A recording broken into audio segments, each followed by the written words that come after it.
Hello everyone. देखिए आज हम शुरू करेंगे डिज़ाइन ऑफ स्टील स्ट्रक्चर का चैप्टर नंबर 4। तो हम क्या क्या पढ़ चुके हैं देख लेते हैं। सबसे पहला चैप्टर मेरा क्या है, इंट्रोडक्शन। हम इंट्रोडक्शन को पढ़ाए नहीं है क्योंकि जब हम चैप्टर को पूरे पढ़ेंगे तो इंट्रोडक्शन क्या हो जाएगा, उसी में आपका कवर हो जाएगा। दूसरा चैप्टर मेरा क्या था, रिवेट जॉइंट। क्या था मेरा, रिवेट। तीसरा चैप्टर था वेल्ड जॉइंट। तो हम रिवेट जॉइंट और वेल्ड जॉइंट को काफ़ी अच्छे से पढ़े हैं, एक एक न्यूमेरिकल भी लगाए हैं। एक दो न्यूमेरिकल जो लगाए उससे रिलेटेड था उसको हम छोड़ दिए, उसको आपको लगाना है। नहीं लगा पाइएगा तो हमको बताइएगा। आज हम शुरू करेंगे टेंशन मेंबर, यानी चैप्टर नंबर 4 स्टार्ट करेंगे, टेंशन मेंबर। उसके बाद चैप्टर नंबर 5 आ जाएगा मेरा कंप्रेशन मेंबर। 6 क्या हो जाएगा आपका बीम। 7 हो जाएगा आपका कॉलम फुटिंग। ठीक है, तो ज़्यादा नहीं हमको पढ़ना है। देखिए अब टेंशन मेंबर समझते हैं। तो टेंशन मेंबर में हमको वो टेंशन मेंबर पढ़ना है जिस पर मेरा क्या लगा हो, अच्छे भार लगा हो। किस टेंशन मेंबर को हम स्टडी करेंगे, जिस पे अच्छे भार लगा हो। तो हम सबसे पहले समझते हैं, क्या समझेंगे कि एक्सिली लोडेड टेंशन मेंबर किसे कहते हैं, यानी अच्छे भारित तनन अवयव। देखिए एक्सिली लोडेड टेंशन मेंबर हिंदी क्या होगा आपका, अच्छे भारित तनन अवयव। तो समझते हैं, इसको हम पहले से क्या किए, इस पर लिख दिए हैं। लिखने से क्या होगा, आपका टाइम बचेगा, नहीं तो वीडियो क्या हो जा रहा है, काफ़ी लंबा हो जा रहा है। तो क्या है आपका एक्सिली लोडेड टेंशन मेंबर। अब समझिएगा, यदि बल की क्रिया रेखा क्या होगा मेरा, बल की क्रिया रेखा मेंबर के सेंट्रोइड के पास हो, यानी बल की क्रिया रेखा मेंबर के केंद्रक के पास हो, तथा जो बल का नेचर होगा किस नेचर का होगा मेरा, टेंशन नेचर का। ऑफिशियली हम पढ़ क्या रहे हैं आपका टेंशन मेंबर, तो फोर्स किस नेचर का चाहिए, टेंशन नेचर का। तो बल की क्रिया रेखा अवयव के केंद्र के पास हो तथा वह बल टेंशन मेंबर का होगा, तो उसे हम कहेंगे एक्सिली लोडेड टेंशन मेंबर। क्या कहेंगे हम, एक्सिली लोडेड टेंशन मेंबर। क्या लिखा है, यदि बल की क्रिया रेखा अवयव के केंद्र के पास हो और बल टेंसाइल नेचर का हो, तो उसे हम क्या कहेंगे, अच्छे भारित तनन अवयव। क्या कहेंगे, अच्छे भारित तनन अवयव।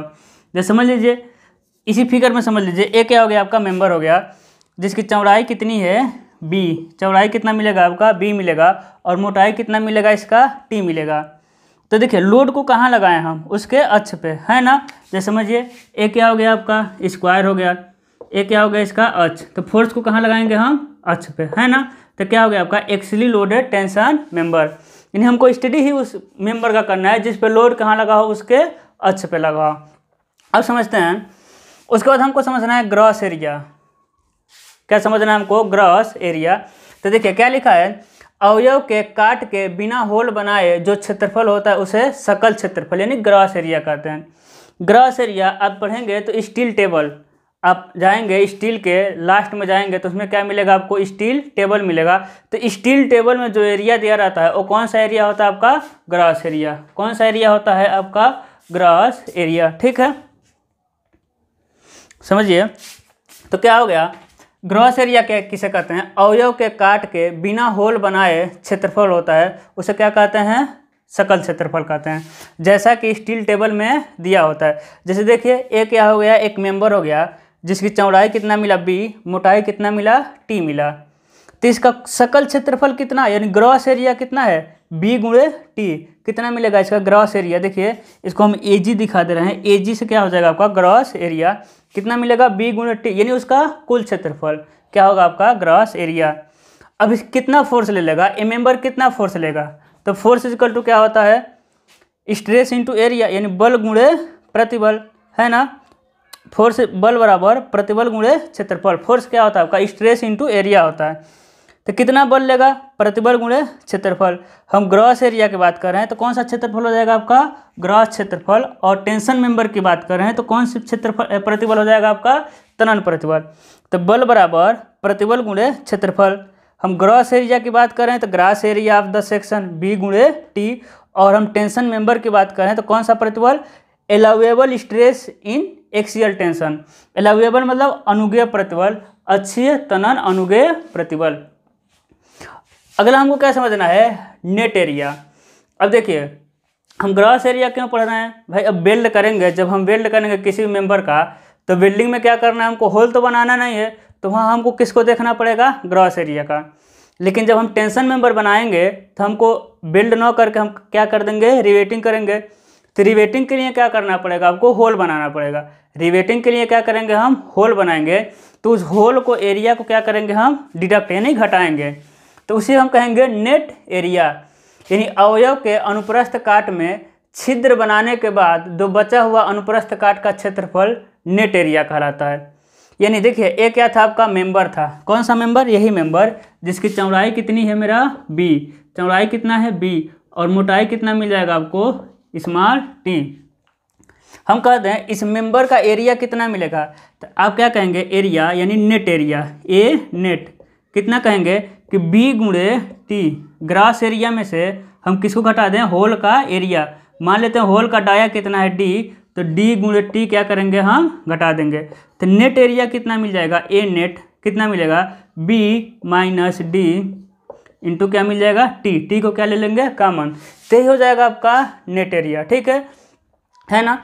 नेट एरिया क्या है, होल बनाने के बाद जो क्षेत्रफल बाकी बचता है उसे कहते हैं हम नेट एरिया। जैसे देखिए, इसका टोटल ग्रास एरिया कितना है, b गुणे टी, जबकि इसका हम कौन सा एरिया कम करेंगे, जो होल बनाए, होल का एरिया क्या मिलेगा आपका, d गुणे टी।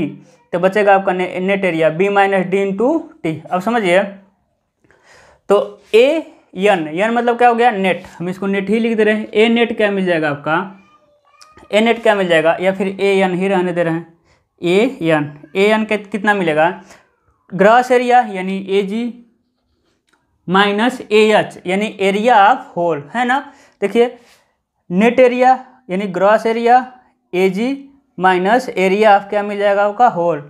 तब हम क्या निकालिए, इसका नेट एरिया। तो नेट एरिया हम निकालिए, तो ये कितना फोर्स लेगा, तो जितना एरिया रहेगा उसमें हम प्रतिबल से क्या करेंगे, गुणा करेंगे। तो इसका एरिया कितना है, देखिए कितना लोड लेगा है भाई, बल बराबर प्रतिबल गुणे क्षेत्रफल। तो प्रतिबल हम तनन की बात करें तभी भी तनन प्रतिबल ही है। क्षेत्रफल, कौन सा क्षेत्रफल हम लेंगे, अब नेट एरिया लेंगे, यानी जो बचा है क्षेत्रफल। तो ये हो जाएगा आपका नेट एरिया। अभी हम क्या समझे, 3 टॉपिक समझे। क्या समझे हैं कि एक्सियली लोडेड टेंशन मेंबर किसे कहते हैं। तो ऐसा मेंबर जिसपे लोड अवयव के केंद्र पे लगा हो तथा लोड का नेचर क्या हो, आपका टेंसाइल नेचर का हो, तो उसे क्या कहेंगे हम, एक्सियली लोडेड टेंशन मेंबर। दूसरा हम क्या पढ़े हैं, ग्रॉस एरिया, यानी मेंबर में बिना होल बनाए जो उसका क्षेत्रफल होगा उसे हम कहेंगे ग्रॉस एरिया। यानी जो स्टील टेबल में किसी भी एंगल, स्टील टेबल में आपका एंगल का एरिया मिलेगा, स्टील टेबल में आपका टी सेक्शन का एरिया मिलेगा, स्टील टेबल में आपका चाइना सेक्शन का एरिया मिलेगा, और सब कौन सा एरिया मेरा होगा, ग्रॉस एरिया। इस बात को याद रखिएगा, कौन सा एरिया दिया रहेगा स्टील टेबल में, आपका ग्रॉस एरिया। उसके बाद हम अगला पढ़े हैं आपका नेट एरिया, यानी मेंबर में होल बनाने के बाद जो बाकी एरिया बचेगा उसे हम कहेंगे नेट एरिया। यानी बीटी में से, यानी ग्रॉस एरिया में से होल का एरिया क्या करेंगे, कम करेंगे। लेकिन इससे इंपॉर्टेंट अगला टॉपिक मेरा है net effective area. Gross area यानी समझिएगा, नेट एरिया कितना लोड ले रहा था, पी गुणे कितना ले रहा था, ए एन गुणे सिग्मा ए टी। हमको इसी को समझना है, नेट इफेक्टिव एरिया। क्या समझना है आपको, नेट इफेक्टिव एरिया। अब इसको मिटा सकते हैं, ठीक है, या फिर समझ लीजिए आप, अभी मिटाएंगे। जब तनन अवयव को घसेट प्लेट के साथ जोड़ा जाता है, हम आपको क्या बताएं, घसेट प्लेट। घसेट प्लेट क्या होता है, घसेट प्लेट की न लंबाई दिया रहेगा, घसेट प्लेट का न ही चौड़ाई दिया रहेगा। घसेट प्लेट का क्या मिलेगा, सिर्फ मोटाई मिलेगा, है ना। घसेट प्लेट वर्क क्या करता है, मेंबर को जोड़ने का काम करता है। अभी हम बता देंगे, या फिर समझ लीजिए घसेट प्लेट क्या होता है। जैसे एक चपटी पत्ती है, इसको जोड़ना है, ठीक है, समझ लेते हैं। इसको चपटी पत्ती को जोड़ना है, फिर किसको, इधर से भी एक चपटी पत्ती आ गया जोड़ना है, इधर से भी एक चपटी पत्ती आ गया जोड़ना है। अब होल कहाँ बनाएंगे, है ना, किस पत्ती में होल बनाएंगे। होल बनाते बनाते या फिर और भी मेंबर आ सकता है, कितना भी मेंबर आ सकता है। यहाँ जिस पत्ती में भी होल बनाएंगे वहाँ मेंबर क्या हो जाएगा, कमज़ोर हो जाएगा, है ना। मेंबर क्या हो जाएगा आपका, कमज़ोर हो जाएगा। तो मेंबर को कनेक्ट करने के लिए सबसे पहले हम क्या करेंगे, समझिएगा, जहाँ हमको जोड़ना रहेगा ना वहाँ बिना साइज़ का, है ना, इसका कोई शेप और साइज़ नहीं होता है, क्या रख देंगे हम, घसेट प्लेट। अब समझिए एक पतली पत्ती हो गई अब देखिए इस मेंबर को लाके हम जोड़ देंगे, यहाँ होल बना देंगे। इस मेंबर को लाकर यहाँ जोड़ देंगे, क्या बना दिए, होल बना दिए। इस मेंबर को लाकर हम कहाँ जोड़ दिए, यहाँ। इस मेंबर को लाकर हम कहाँ जोड़ देंगे, यहाँ जोड़ देंगे। तो नीचे वाला एरिया क्या हो गया आपका, घसेट प्लेट, यानी मेंबर को कनेक्ट करने का काम करता है, ताकि मेंबर क्या हो आपका ज्वाइंट पे कमज़ोर ना हो। तो समझिएगा नेट इफेक्टिव एरिया, ठीक है। अब नेट इफेक्टिव एरिया क्या होता है, जब तनन अवयव को घसेट प्लेट के साथ जोड़ा जाता है और जोड़ने के बाद उत्केंद्रता कार्य करने लगती है, तो नेट एरिया को उत्केंद्रता के प्रभाव के कारण कुछ संशोधन करते हैं, और यह संशोधन जो संशोधित क्षेत्रफल हमको मिलता है उसे कहते हैं नेट इफेक्टिव एरिया। उसे क्या कहते हैं, नेट इफेक्टिव एरिया। आपको नहीं समझ आया होगा, अभी आ जाएगा, समझिएगा। क्या कह रहा है कि नेट इफेक्टिव एरिया क्या कह रहा है कि देखिए अभी हम मेंबर मेरा क्या था, सिंगल मेंबर। अभी हम नेट एरिया किसकी बात किए थे, सिंगल मेंबर। लेकिन क्या होगा, जब मेंबर को हम घसेट प्लेट के साथ जोड़ेंगे तब क्या कार्य करेगा आपका, उत्केंद्रता कार्य करेगा। क्या कार्य करेगा, उत्केंद्रता।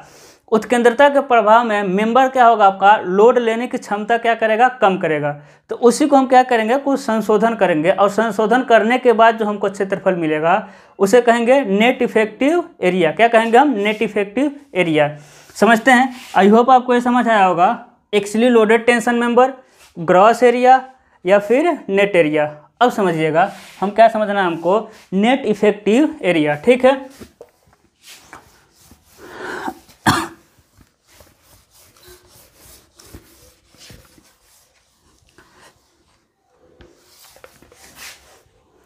अब समझिए, अब देखिए ए हो गया मेरा, समझिएगा फिगर बनाए हैं वहाँ, समझिए।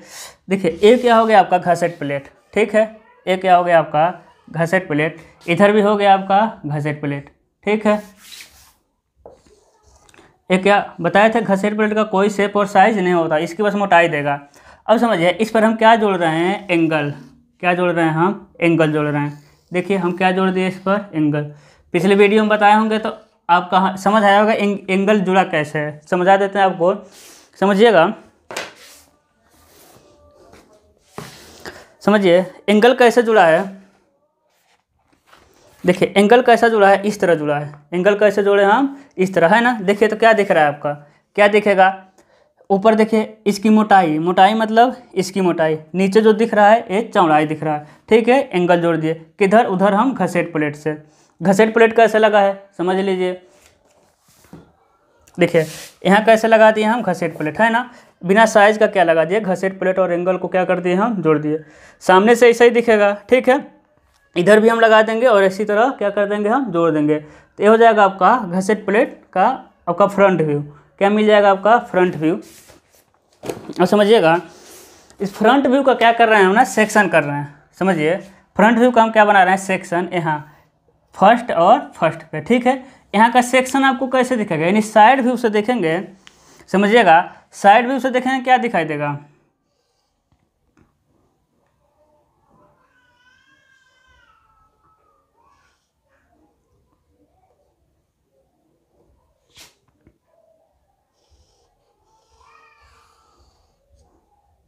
देखिए साइड व्यू से देखेंगे क्या दिखाई देगा, समझिए क्या दिखाई देगा, इसकी मोटाई दिखाई देगा।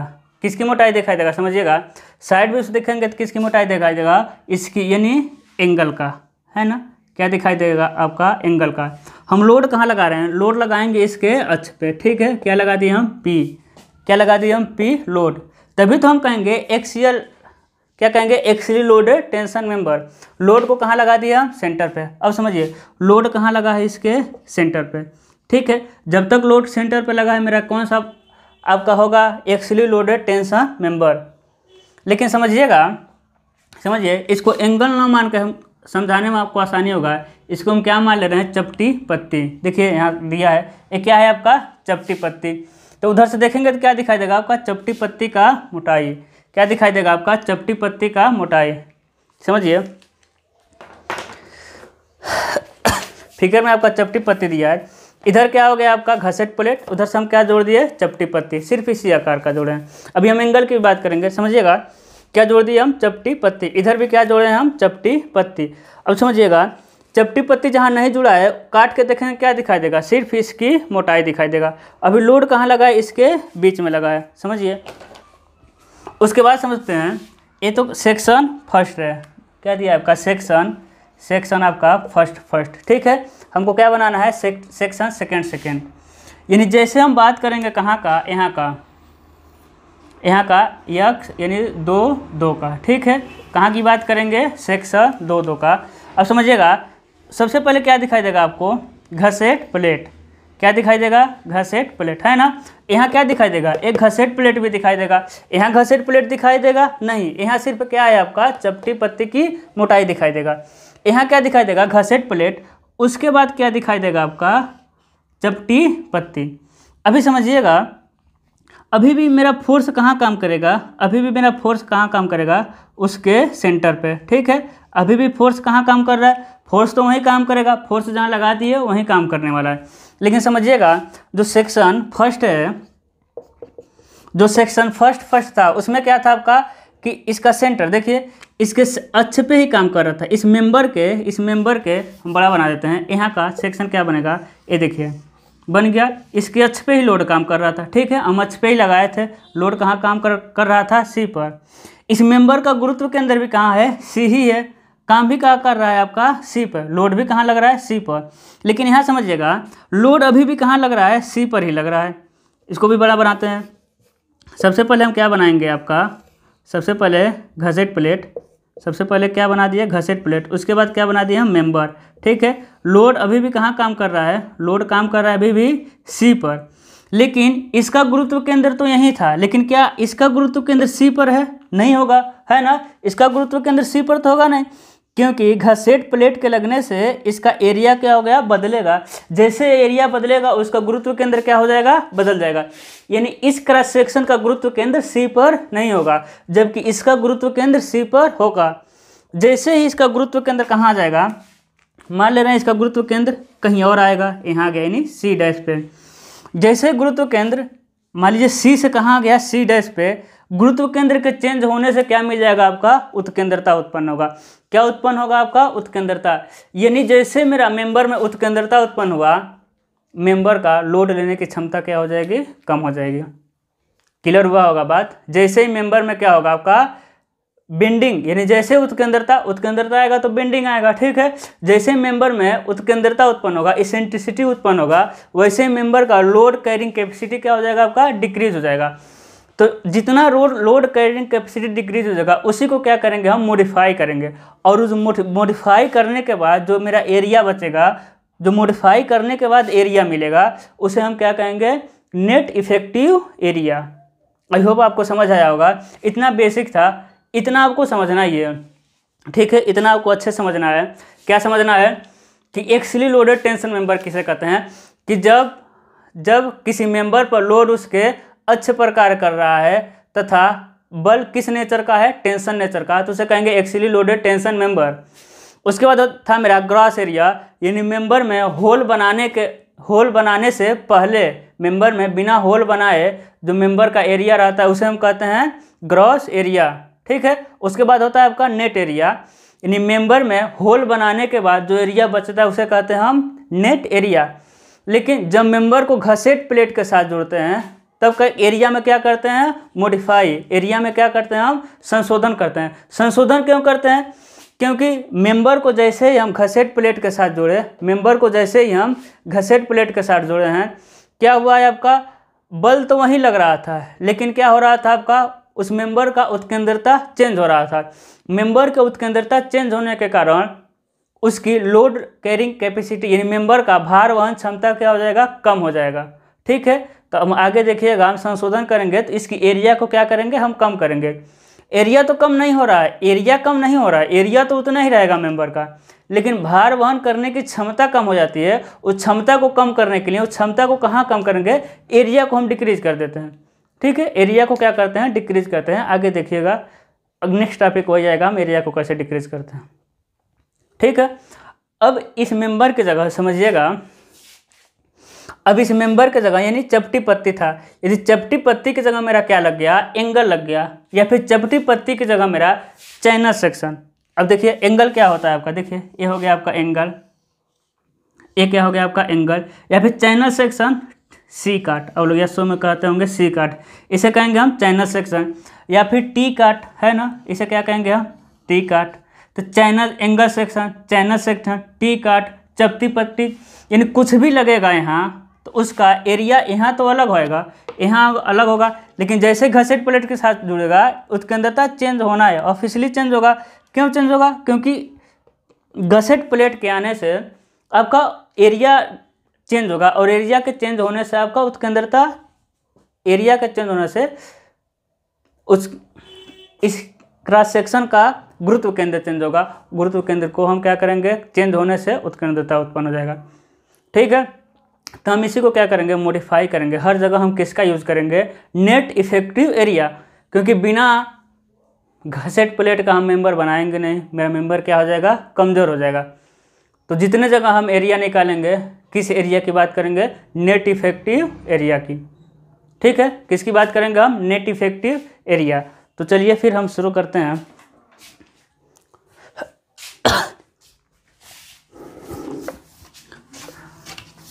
मोस्ट इम्पॉर्टेंट आपका चैप्टर है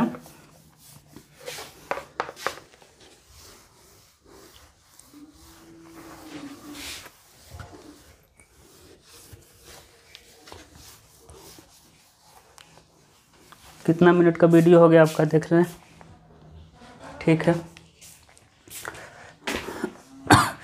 अब समझिएगा हमको क्या पढ़ना है, नेट इफेक्टिव एरिया। तो हम पढ़ेंगे, पहला मेरा हेडिंग रहेगा कोणीय खंडों के लिए, कोणीय खंडों के लिए, खंडों के लिए नेट इफेक्टिव एरिया। अब नेट इफेक्टिव एरिया का हिंदी होगा शुद्ध प्रभावित क्षेत्रफल। कंफर्म नहीं है, एक बार देख लीजिएगा, शुद्ध प्रभावित क्षेत्रफल होता होगा जहाँ तक है। नेट इफेक्टिव एरिया समझ लेते हैं। इसमें पहला मेरा क्या रहेगा, पहला रहेगा जब कोणीय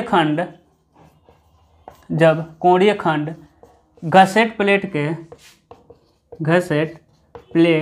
के एक ही ओर जुड़ा हो। ठीक है, जब कोणीय खंड घसेट प्लेट के एक ही ओर जुड़ा हो, समझते हैं। अब समझिएगा, हम इसका सिर्फ क्रॉस सेक्शन बनाएंगे। ये हो गया आपका क्या, घसेट प्लेट, इसको हम रेड से बनाते हैं घसेट प्लेट को। ये क्या हो गया आपका, घसेट प्लेट। ठीक है, इस पर हम किसको जोड़ दे रहे हैं, कोणीय खंड को। किसको जोड़ दिए हम, कोणीय खंड को। ठीक है, अब समझिएगा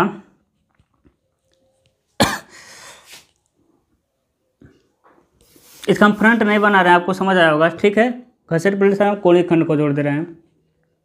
माना हम किससे जोड़ दे रहे हैं, रिवेट। कितना रिवेट लगा रहे हैं, एक। देखिए यहाँ क्या लगा दिए हम, रिवेटिंग कर दिए। क्या लगा दिए, रिवेटिंग। अब देखिएगा एंगल कितने प्रकार का, कोणीय खंड कितने प्रकार का होता है हमको 3 प्रकार का, लेकिन हमारे यूज़ कितने आएगा, 2। एक होता है इक्वल एंगल, बता दे रहे हैं तीनों। एक होता है आपका इक्वल एंगल, यानी दोनों का क्या रहेगा, आपका लंबाई क्या रहेगा, सेम रहेगा, यानी L1 और L2। यानी जब L1 और L2 का मान क्या होगा, बराबर होगा, तो इसे कहेंगे इक्वल एंगल। इसे कहेंगे इंडियन स्टैंडर्ड इक्वल एंगल, समझिएगा। और जब दोनों लेग लेंथ की लंबाई क्या हो, बराबर न हो, तो उसे कहेंगे हम अनइक्वल एंगल, है ना। यानी एक क्या हो गया आपका L1, एक क्या हो गया आपका L2। यदि L1 और L2 का मान बराबर नहीं तो उसे क्या कहेंगे, अनइक्वल एंगल, है ना। नाम से लग रहा है, बराबर नहीं तो अनइक्वल। तीसरा वाला होता है मेरा बल्ब सेक्शन। इसका यूज़ हम शिप वगैरह में करते हैं, ये मेरे सिलेबस में नहीं है। इस तरह का एंगल, इसे हम कहते हैं बल्ब एंगल। ठीक है, अब समझिएगा equal angle, unequal angle, bulb, BULB, bulb angle. ठीक है, अब समझिए यहाँ इक्वल एंगल हो सकता है, अनइक्वल हो सकता है, वो आपका क्वेश्चन में देगा। ठीक है, ये बताना था, इक्वल भी हो सकता है, अनइक्वल भी हो सकता है। बल्ब हमारे सिलेबस में नहीं है। अब समझिए ये क्या हो गया मेरा L1, इसको L2 लिख रहे हैं। ठीक है, ये क्या हो गया आपका L1। ठीक है, यानी जुड़ा हुआ जो घसेट प्लेट के साथ जुड़ा है उसे कह रहे हैं हम L1। ये क्या हो गया आपका L2। तो नेट एरिया क्या होता है समझिएगा, नेट इफेक्टिव एन ई, समझिएगा, नेट इफेक्टिव एरिया, इसका नेट इफेक्टिव एरिया क्या होता है आपका A1 प्लस KA2। अब के बीच में कहाँ गया, ये कौन बताया हमको, IS 800, ठीक है, ये IS कोड द्वारा बताया गया है, इसको आपको याद करना पड़ेगा। ए नेट कितना होता है A1 प्लस KA2। अब समझिएगा, अब A1 क्या होगा, 2 मिनट समझिए, A1 क्या होगा आपका, A1 इजकल टू क्या मिल जाएगा, समझिएगा, इसका A1, इसकी मोटाई कितना मिलेगा आपको T, मोटाई कितना मिल जाएगा इसका T, ठीक है। अब समझिएगा A1 इजकल टू क्या मिलेगा, L1 माइनस, समझिएगा, देखिए इसकी हम बात करें, इसकी इस एंगल की हम आपको बना दे रहे हैं, हम घसेट प्लेट का इसमें, समझिएगा, यानी यहाँ क्या किए हम रिवेटिंग किए है ना, यहाँ क्या किए हैं रिवेटिंग, यानी इसकी लंबाई कितनी है L1, L1 लिख दिए, माइनस क्या करेंगे D करेंगे, ठीक है, L1 minus D minus T/2। अब समझिएगा ये अभी तक हम क्या निकाले हैं, लंबाई निकाले हैं, ये कैसे निकालना है समझिए, इसको थोड़ा हम बड़ा बना रहे हैं, समझिए, यहाँ क्या हो गया आपका रिवेटिंग कर दिया, ठीक है, देखिए रिवेटिंग हो गया, तो ए आपका L1, ए क्या हो गया आपका L2, ठीक है। अब समझिए L1 में से D घटा दिए, कोई बात नहीं, उसके बाद क्या किए हैं T/2, यानी कितने दूर का लिए हैं हम, इतने दूर का, है ना, क्योंकि इतना मोटाई कितना है, समझिए कितना है, समझिए इतना T है ना, तो हम क्या लिए, आधा T लिए, ठीक है, ये मोटाई आपका कितना है T, इधर की भी मोटाई कितना है आपका T, है ना, तो कितना ले लिए आधा, यानी लंबाई कितना ले लिए हम इतना, इंटू क्या करेंगे चौड़ाई से गुणा करेंगे, तो मिल जाएगा आपका एरिया, कितने का एरिया, इतने का एरिया, जितना हम क्या किए हैचिंग किए हैं, ठीक है। अभी भी मोटाई पूरा हमको नहीं मिला है, समझिए, है ना, तो L1 माइनस D इसको घटा दिए, इंटू क्या किए हैं माइनस, अभी भी घटाए हैं T/2, यानी आधा T/2 को घटा दिए, समझिए, एक कितना है आपका T/2, एक कितना है आपका T/2। अब समझिएगा A2 क्या होगा, समझते हैं, A2 क्या मिलेगा इसमें, A2 यानी L2 वाला, तो L2 माइनस, भाई इसका क्षेत्रफल समझ आया ना, लंबाई कैसे निकाले हैं, L1 माइनस D माइनस अभी T/2, देखिए L1 कहाँ तक होता है, L1 मेरा मिले ऊपर तक होता है ना, देखिए L1 कहाँ मिलेगा ऊपर तक, तो L1 माइनस D इसका व्यास माइनस इसी में से T/2 घटा दिए, अभी क्यों घटाएं समझिएगा, इसका क्षेत्रफल कितना मिला L2 माइनस, इसमें तो D है नहीं, इसमें तो रिवेटिंग किए नहीं है, इंटू क्या करेंगे, इसमें भी T/2 कर देंगे, T/2 एक क्या मिलेगा लंबाई है। अब देखिए लंबाई कैसे मिला समझिएगा, L2 माइनस T/2, देखिए इसमें से ना L2 यहाँ से लेके यहाँ है, तो क्या कर देना T/2, समझिए क्या करें T/2, ठीक है, T/2 हो गया ना, इंटू किससे गुणा कर देना है T, इसकी मोटाई से, यानी किसका एरिया निकल गया, इसका, ठीक है। अब देखिए यहाँ कितनी बार हैचिंग हो रहा है, 2 बार, यहाँ कितनी बार हैचिंग हो रहा है, 2 बार, यहाँ एक भी बार नहीं हो रहा है, तो ये एरिया कहाँ मैनेज कर लेगा, यहाँ, ठीक है। इतने दूर का एरिया इसको निकालें तब भी निकाले हैं, इसको निकाले हैं तब भी, लेकिन इसको इधर भी नहीं निकाले हैं, उधर भी नहीं, तो यहाँ 2 बार हैचिंग हो रहा है, तो ये कहाँ मैनेज करेगा, यहाँ, तो एरिया निकालने का तरीका यही है, ठीक है। A1 निकल गया, आपको A2 निकल गया, समझ आया होगा, ठीक है, आपको समझ आया होगा। चलिए अगला देखते हैं, यानी A1 और A2 आपका निकल गया, ठीक है। उसी तरह है जैसा होता है आपका एस्टिमेट का क्लास देखिएगा, जब उसमें बिल्डिंग पढ़ाए हैं तो long wall short wall method है ना, long wall short wall method में सेम इसी तरह होता है, एक बार 2 बार खोदते हैं, एक बार एक भी बार नहीं खोदते हैं, तो वो क्या करता है वहाँ मैनेज कर लेता है, ठीक है।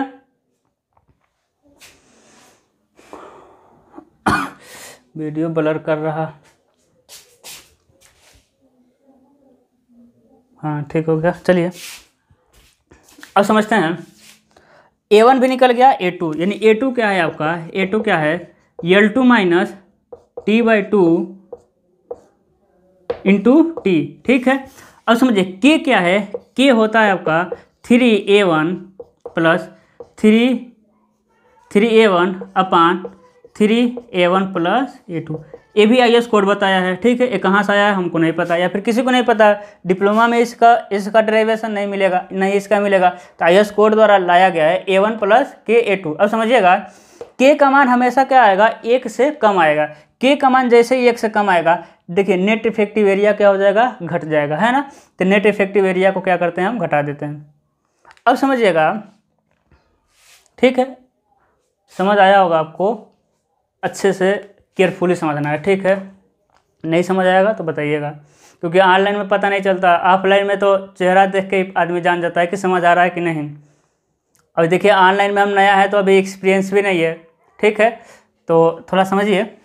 नहीं समझ आएगा तो कमेंट डाल दीजिएगा, हम इस पर एक अलग से 10 मिनट का वीडियो सिर्फ नेट इफेक्टिव एरिया पे हम बना के डाल देंगे, ठीक है। अब समझते हैं, यदि क्या किया गया हो, यदि वेल्ड किया गया हो, यदि वेल्ड किया गया हो, यदि हम क्या किए हो, सिर्फ वेल्डिंग किए हो, तब क्या होगा समझिए।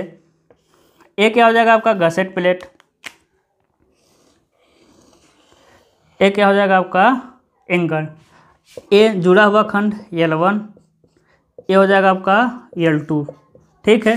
तो ए नेट, ए या नहीं, ये नेट इफेक्टिव एरिया क्या होता है आपका A1 प्लस के A2, A1 इजकल टू क्या मिलेगा L1 माइनस, अब तो डी है नहीं, अब का क्या किए होंगे, यहाँ वेल्ड किए होंगे, और कहाँ वेल्ड किए होंगे हम, यहाँ वेल्ड किए होंगे। तो L1 minus T/2, L1 minus T/2 into T, A2 क्या मिलेगा आपका L2 minus T/2 into T, यहाँ से क्या मिल जाएगा, के का मान 3A1 अपान 3A1 प्लस A2, ठीक है, 3A1 प्लस A2।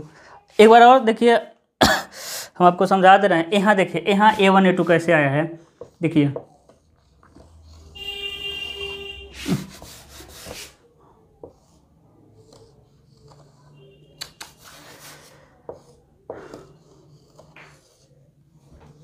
समझिए, ए क्या हो गया आपका L1, ठीक है, जुड़ा हुआ भाग, ए क्या हो गया आपका A2, ए क्या हो गया आपका A2। अब समझिए ये क्या किए हैं, इसकी मोटाई है आपका T, इसकी मोटाई कितनी है T, इसकी भी मोटाई कितना है T, ठीक है।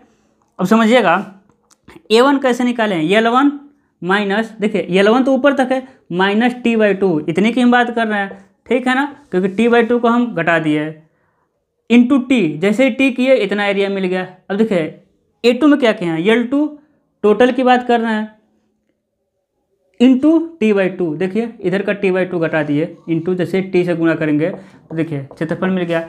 यहाँ का क्षेत्रफल 2 बार काउंट हो रहा है, ठीक है, यहाँ 2 बार काउंट हो रहा है, यहाँ एक भी बार काउंट नहीं हो रहा है, तो आपको समझ आया होगा ये कहाँ मैनेज करेगा आपका, यही मैनेज कर लेगा, ठीक है।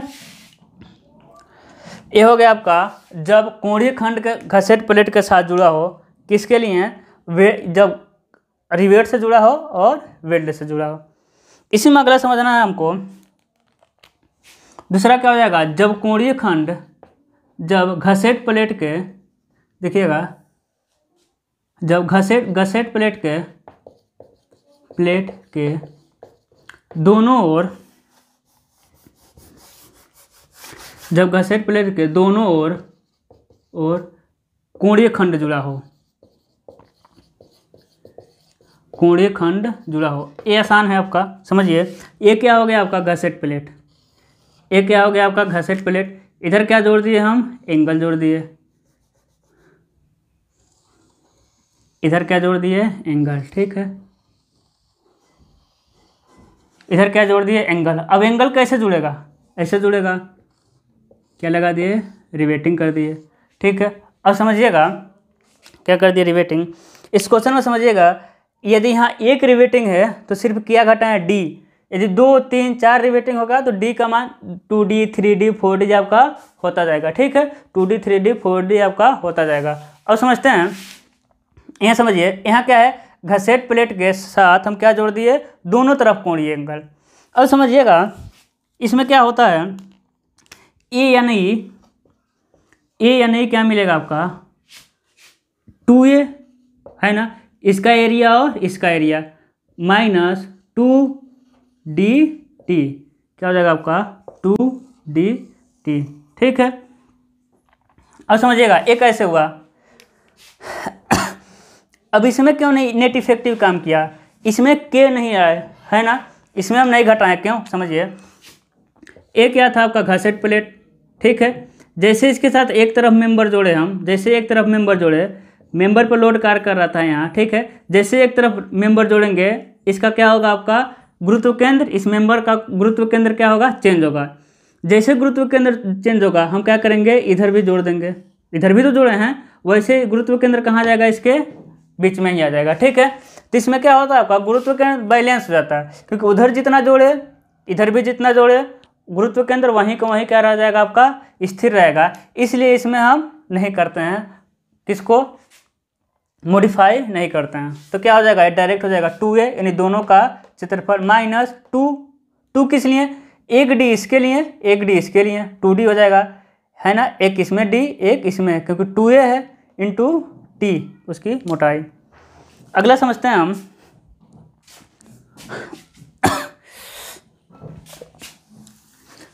जब कोणीय खंड के साथ टी सेक्शन जुड़ा हो,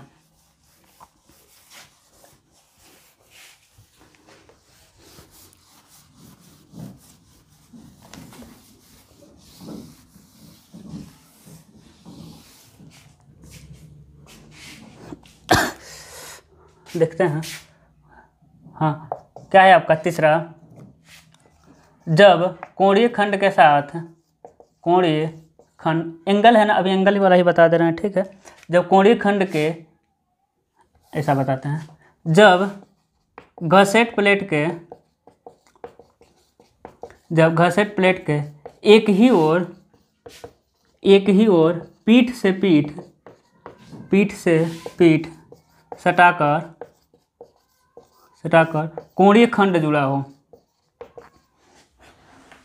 कोणीय खंड जुड़ा हो, ठीक है। अब समझिए इसका मतलब क्या होगा, एक क्या हो गया आपका घसेट प्लेट, ठीक है, एक क्या हो गया आपका घसेट प्लेट, यानी अब घसेट प्लेट का क्या होगा, एक ही तरफ जुड़ेगा।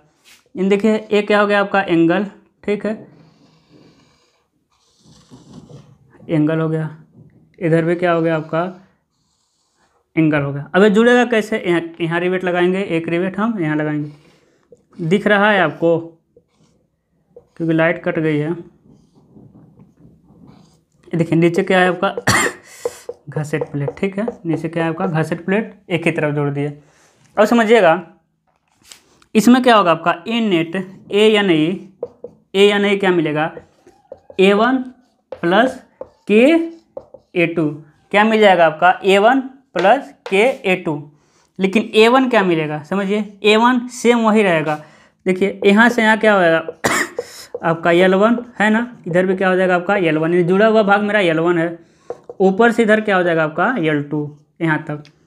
मोटाई कितना मिलेगा इसका, T, है ना, इन दोनों का मोटाई यहाँ T, ठीक है, इधर के भी मोटाई कितना मिल जाएगा, T। और समझिएगा A1 इज टू क्या मिलेगा, L1, है ना, L1 माइनस क्या घटाएंगे, D माइनस अभी भी क्या घटाएंगे हम, T/2 इंटू क्या कर देंगे हम, T करेंगे। लेकिन समझिएगा ये सिर्फ एक एंगल का एरिया निकाले है ना, ऐसा मेरे पास कितना एंगल है, 2 एंगल है, तो हम क्या करेंगे 2 से गुणा, क्योंकि एक इधर है और एक उधर है। A2 यानी जो मेरा भाग नहीं जुड़ा रहा था, उसका क्षेत्रफल क्या मिलेगा, L2, है ना, L2 माइनस T/2 इंटू क्या हो जाएगा T, ये भी 2 है, तो क्या करेंगे हम 2 से गुणा कर देंगे। लेकिन इसमें K क्या होता है समझिएगा, 5A1 अपान 5A1 प्लस A2, ठीक है, या फिर होगा आपका K इक्वल टू होगा 3A1 अपान 3A1 प्लस A2, ठीक है। तो किसको कब लगाना है उसको समझते हैं। देखिएगा एक होता है आपका टेकिंग रिवेट, रुक जाइए थोड़ा लाइट का व्यवस्था कर लें। चलिए शुरू करते हैं, थोड़ा बहुत लाइट को ऊपर किए हैं, ठीक है। अब समझिए हम क्या बता रहे थे कि जब घसेट प्लेट के एक ही और 2 एंगल जुड़े हो तो हम किसका यूज करेंगे, एक तो जब 5A1 अपान 5A1 प्लस A2 या 3A1 अपान 3A1 प्लस A2 का यूज़ करते हैं। कब करेंगे इन दोनों का यूज, समझिएगा एक होता है मेरा टेकिंग रिवेट, अभी बताएंगे टेकिंग रिवेट क्या होता है। जब मेरा टेकिंग रिवेट लगा हो, जब टेकिंग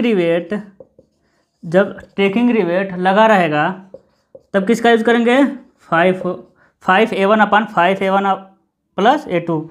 और जब टेकिंग रिवेट नहीं लगा रहेगा, जब टेकिंग रिवेट नहीं लगा रहेगा तब किसका यूज़ करेंगे हम 3A1 अपान 3A1 प्लस A2। अब समझिए टेकिंग रिवेट क्या होता है, अब समझिएगा। अब ये दोनों मेंबर हैं, अब समझा देते हैं आपको हम कॉपी लेकर। समझिए ये दोनों क्या हो गए मेंबर, एक ए मेंबर हो गया और दूसरा मेंबर क्या हो गया आपका, समझिए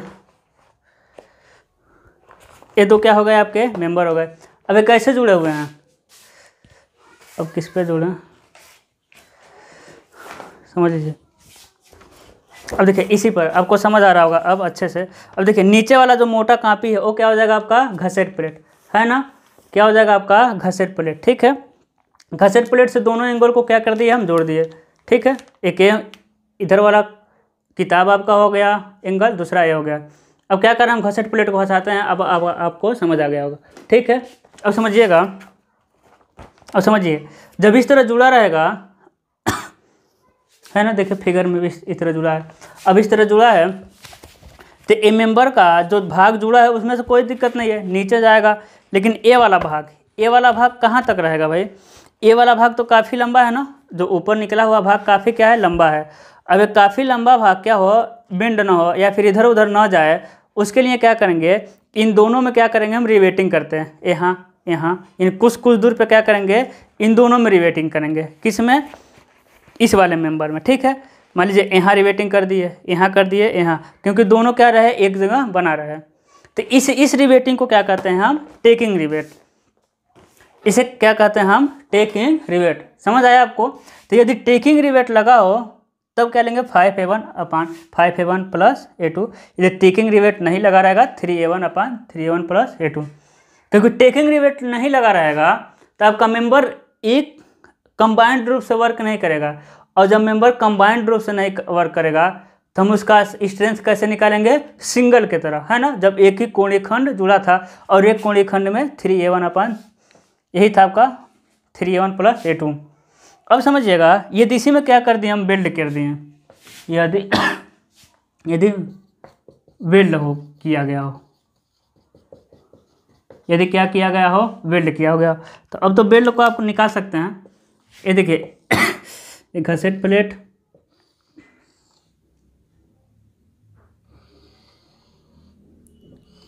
है ना। अब देखिए अब क्या करेंगे यहाँ वेल्ड करेंगे, यहाँ वेल्ड करेंगे, यहाँ। ठीक है, अब कहाँ करेंगे आप बाद में देखिएगा। अब समझिए इसका क्या हो जाएगा, ए हो जाएगा आपका L1, ए हो जाएगा आपका L2। ठीक है, तो इसका क्या निकलेगा आपका क्या होगा के ए यानी क्या होगा आपका A1 प्लस के A2। ठीक है, A1 इजकल टू क्या हो जाएगा L1 minus T/2 into T. ठीक है, L1 minus T/2 into T कितना है 2 मेंबर 2 से गुणा। A2 क्या हो जाएगा आपका L2 minus T/2 into T 2 member है 2 से गुणा। के इजकल टू क्या हो जाएगा 5A1 अपान 5A1 प्लस A2। ठीक है, तो क्या हो गया आपका बिल्ड किया गया हो तब की बात है। चलिए अब अगला क्या पढ़ेंगे, यदि घसेट प्लेट के साथ टी सेक्शन जुड़ा हो। समझिएगा, अब ये मेरा लास्ट ही है। यदि घसेट प्लेट के साथ टी खंड जुड़ा हो, यदि घसेट प्लेट के साथ टी खंड जुड़ा हो तब क्या होगा समझते हैं। ए क्या होगा आपका घसेट प्लेट, इसके साथ हम किसको जोड़ दे रहे हैं टी खंड को। समझिए ए क्या हो गया आपका घसेट प्लेट, इसके साथ हम जोड़ दे रहे हैं टी खंड। ये कौन सा खंड हो गया टी। ये देखिए हैचिंग जो कर रहे हैं वो क्या हो गया आपका घसेट प्लेट। क्या लगा देंगे हम बीच में रिवेटिंग कर देंगे तभी तो जुड़ेगा। क्या कर दिया रिवेटिंग। अब समझिएगा इसे कहते हैं हम चौड़ाई, इसे क्या कहेंगे चौड़ाई, इसे कहते हैं हम गहराई। ये क्या हो गया आपका गहराई। ये क्या होता है आपका वेव, है ना, फ्लेंज होता है, सॉरी क्या होता है आपका फ्लेंज। तो कहेंगे टी एफ यानी थिकनेस ऑफ फ्लेंज। ये क्या होता है आपका वेव। तो इसे कहेंगे TW, ठीक है, TF TW। तो इसका ए या नहीं कैसे निकलेगा आपका, A1 प्लस के A2, A1 प्लस के A2। A1 क्या हो जाएगा समझिएगा, A1 क्या मिलेगा इसमें, यानी जुड़ा हुआ भाग यहाँ से लेकर A1 समझिए क्या मिलेगा, B मिल गया, ठीक है, जुड़ा हुआ भाग मेरा A1 होता है, B माइनस 2D है कि नहीं, दो रिवेट, एक यहाँ और एक यहाँ, है ना, क्योंकि T सेक्शन एक ही में क्या रहता है, एक ही में रहता है, अलग अलग है नहीं। तो B माइनस 2D माइनस समझिएगा, माइनस क्या हो जाएगा आपका, B माइनस 2D समझिए, इंटू क्या हो जाएगा TF। देखिए जुड़े हुए भाग का क्षेत्रफल क्या आएगा, यहाँ हम बता देते हैं आपको, जुड़े हुए भाग का क्षेत्रफल, इसका क्षेत्रफल क्या मिलेगा, इसका क्षेत्रफल है ना, B में से 2D क्या करेंगे हम डिडक्ट करेंगे, 2D क्या करेंगे, तो B माइनस 2D, इसका हम मोटाई से गुणा कर देंगे TF से, तो क्या मिल जाएगा आपका A2 क्या मिल जाएगा, D माइनस समझिए D तो यहाँ तक है, उसमें से क्या घटाना पड़ेगा हमको, D मेरा कहाँ, यहाँ से लेके यहाँ तक है, तो इतना तो घटाना पड़ेगा क्योंकि इतना का एरिया निकाल चुके हैं। तो माइनस क्या हो जाएगा TF, क्या मिल जाएगा आपको TF, इंटू इसकी मोटाई कितनी है TW, ठीक है। तो ये हो जाएगा आपका A1 और A2, जबकि इसमें K क्या होता है, A तो कंबाइंड है, यहाँ तो कोई टेंशन नहीं है, तो हो जाएगा आपका 5A1 अपान 5A1 प्लस A2, ठीक है। अब यही बिल्ड किया हुआ हो तो आप बना लीजिएगा, इसका बिल्ड करने में कोई दिक्कत नहीं है, कम से कम कुछ तो करिए आप। तो ये क्या था मेरा, क्या था आपका, जब कोणीय खंड घसेट प्लेट से जुड़ा हो। अभी अगला मेरा क्या टॉपिक होगा, घसेट प्लेट से प्लेट जुड़ा हो, ठीक है। तो अभी वीडियो काफ़ी लंबा हो जाएगा और मेरे यहाँ नेटवर्क थोड़ा स्लो रहता है, तो अपलोड करने में दिक्कत है, बस यही दिक्कत है, घर पे अपलोड जल्दी नहीं होता।